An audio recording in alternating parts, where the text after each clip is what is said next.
Hi everyone, Dru with Dru Talks. So today we're going to talk about an issue that none of us ever really want to talk about, except people that are really extreme on one end or the other of the scale for this one. Let's talk about abortion. Now, abortion is one of those issues when you see people online debating it, you just kind of scroll on by, because honestly, the people that are really in the debate, like they're in either pro-abortion or anti-abortion, they kind of scare the crap out of all of us. I am not joking. There is a line in the sand and there are words used and screamed at these rallies that are just like terrifying to the rest of us. So it is an emotionally charged issue, and I feel also like politicians play on this to give votes. So we'll have one guy standing up there saying, this man wants to murder babies. And then the other one standing up there saying, this man wants to keep all women as nothing more than baby factories. And so I think it gets pretty darn ugly. So most of the time, I don't talk about abortion at all. Now, I lean pretty pro-life. I'm not like thinking birth control is a bad thing or any of that. But as a Christian, I do take a pro-life stand on things. And so what I wanted to do was address abortion from this point of view and clear up some misconceptions I think people have about the Christian pro-life movement. One thing you should know, I'm going to clear this up, abortion is not mentioned in the Bible at all. So some of you may say, well, then why are Christians very pro-life? And I can't speak for every single Christian on the planet, but I can get into the theology of exactly why I am pro-life and why a lot of Christians are, especially the ones that aren't, out there screaming things like you're a murderer if you kill babies, that kind of thing. So it's not mentioned in the Bible. And part of the reason for that is the span of the Bible. It's about a 1,500-year span from when the books of the Bible were written. There are multiple books in the Bible. It is not one book. But at that time, in that culture, abortion wasn't a cultural thing. First of all, medically, they didn't really have a way to do it. And secondly, there wasn't a demand for it at all. Women were raised to run households and to have babies and raise children. And children were their retirement plan. If a woman lost her husband and she didn't have any children, she could be very destitute. You didn't see a whole lot of women owning property. It was very, very male-dominated culture, as we see a lot of cultures around the planet still are. Our culture in the United States is not, even though a lot of people will say we're very male-dominated. In some ways that could be true, but honestly, we're looking at a culture that is very foreign to ours. Because in the Bible, women, this was what they did. So the idea of aborting a baby really didn't come into question. Also, you saw things in the Bible like there was a lot of child sacrifice among the pagans. But as far as like the Israelite community, and there were times they did participate in this. So we saw child sacrifice, but we didn't actually see the practice of abortion addressed. And child sacrifice was appalling to Yahweh, but which is God. But abortion, again, wasn't addressed. Now, there were situations where if a woman was injured who was pregnant and it caused the baby to be miscarried, then there was some sort of restitution had to be made because of the loss of the life. So you see stuff like that, but explicit abortion was never mentioned. So now that we got that cleared up, I want to talk about the main misconception people have. So I think a lot of people in the pro-choice arena think that Christians have a problem with abortion because Christians do not believe in premarital sex. And so if a woman gets into trouble and pregnant, they believe that she has made her bed and that she should just be condemned and have to suffer. And one of the ways they think she should have to suffer is she should have to have this child and be on her own, and that is just too bad for her. This is a consequence of her actions. Now, again, I can't speak for every Christian, but that is not why I lean pro-choice. It has nothing to do with what she has been doing. That is something that is none of my business. So this idea that Christians as a whole are very anti-abortion is because we think, these women just need to be punished, is not the case. The real reason I lean pro-life and the theology behind the pro-life movement with Christians is this belief that God does not make mistakes when it comes to life. Now, if you were to take an entire body, not a living body, but like the parts of a body, or to take like the tongue and the ears and the eyeballs and the lungs and the heart and the veins and the tissues and all the bones and muscles and kind of Frankenstein it all together perfectly, if you were to do that, would that body just leap up off the table and be alive? No, it wouldn't. Now, Christians believe that life, the source of life, is from our God. We believe that he breathes the breath of life into us, and at that moment we are alive. We believe life is a miracle, that it's not like we're these scientific machines, organs that are just moving around, that in order to have life, you have to receive life from God. And so he breathes the breath of life in us. Now, the Bible tells us that God is the author of life and that he has ordained all the days of our life down to the minute of how long we are going to live, and that it is in his hands, and he does not make mistakes, remember. So if God starts a life, then God should be the one that ends a life, because he has the days numbered and he doesn't make mistakes. So to step in and say this life is a mistake, this life, this baby will be mentally retarded, or this mother is incapable of taking care of this baby, this life needs to end, it was a mistake. To us, that's a perversion of what life is, because we believe it starts and then God is the one who is in charge of when it ends. All the days of our life are written in his book before one of them came to be. So from the time we're in our mother's womb till the time we pass away, that is in God's hands.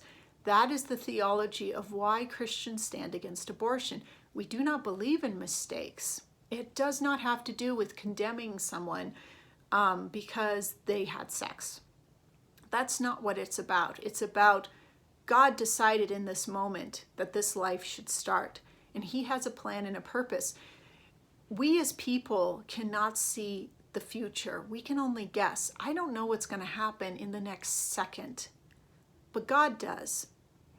Now, this is where Christians come up in conflict with someone who doesn't believe, because we know we can't see the future, and we just trust that God knows what he's doing. Now, someone who doesn't believe in God, they're going to make their best guess. Like, they're going to look in the future and say, I can't handle this baby. Obviously, I need to make a decision for my future of what's going to happen. And I'm not saying that every single person who doesn't believe in God is pro-abortion. That's not true. I have known people who are very anti-abortion who are not saved. But I'm talking about the Christian point of view, is to say that life is in God's domain, the future is in God's domain. We can make a guess and say, well, this woman may live in poverty if she has this baby, but we don't actually know if that's really going to happen because we can't see the future. Whereas somebody in the pro-choice camp says, we're going to make a best guess for the future. We do not believe that God is in charge of this. We believe that we are in charge of our destiny, and if we somehow can circumvent this bad future we're guessing can happen, we just can't take anything by chance. So to say that someone who is unsaved should think that abortion is morally wrong is a little unfair to them. There is actually no reason why they would think it to be morally wrong. In fact, they believe they're making an educated guess for their future. So I think it would be naive of us as Christians to be shocked at the level of abortion in this country, because a huge part of this country has fallen away from this perception of God's will and God's divine giving of life. So I think to hold an unsaved person to the standard of this belief that their future is in God's hands is unfair, because they're not going to see it that way at all. We have to try to look through their eyes and see what they're seeing. And there is zero reason why they would agree with us on this. We are asking them to do something incredibly scary when you don't believe in God. Now, I think sometimes in the pro-life camp, there is a movement to minimize how difficult it is to make it as a single parent in this country. There's a kind of a callous attitude of, well, there are programs for people, that there's no reason why you would have an abortion because there's so many programs to help these women out. That is incredibly unfair. And I think people who say that have never had to live on welfare or any of these programs, because these programs are not meant to thrive or prosper a person. People can get stuck. And over half of the single parents in this country are living below the poverty line. Now, I know money doesn't bring happiness, but there are a lot of things you don't have to worry about when you aren't living in poverty. And so to be callous and say, well, there's no reason why somebody would have an abortion, they're just being totally selfish. Maybe there is an element of selfishness to it, but until you have walked in their shoes and until you have lived in poverty as a single parent, you can withhold a little bit of that judgment and have some compassion. Now, again, I lean pro-life. I really do. But I do have friends that I love very, very much that are very pro-choice. And I think what you're dealing with is you have to remember, as a Christian, your worldview is totally different from theirs. And until you can change somebody's heart and get them to come around to that worldview, you're just going to be beating your head against a brick wall saying, oh, you're a murderer. That's not going to open up any dialogue at all to this issue. We need to have actual dialogue about abortion that is open to listening to what someone has to say, is not full of judgment and you've made your bed, you can lie in it kind of stuff. And it's very hard to do because it is not all on the anti-abortion side where all the anger is. There is a lot of anger on the pro-abortion side of things. And you can see that online when you watch videos of people protesting abortion or protesting doing a women's march and stuff. There is intense drama and anger about this subject. And until we can remove a little bit of the anger and talk to people, we'll realize that the issue in America is not that abortion is legal, it's that there is such an incredibly huge market for it. So, and it's not just a woman's issue. We need to talk about why it is that we're raising men in this country who are kind of expected to do nothing but be adult children. Our media makes it into the fact that fathers are viewed as just buffoons. And I think men were meant to be heroes. So we need to raise our sons to be heroes and to step up to the plate and to maybe not sow a ton of wild seeds before they settle down. We need to raise godly men. So really it's an issue of the country needs to get back to God and not change all the laws so we can pretend we live in a moral society.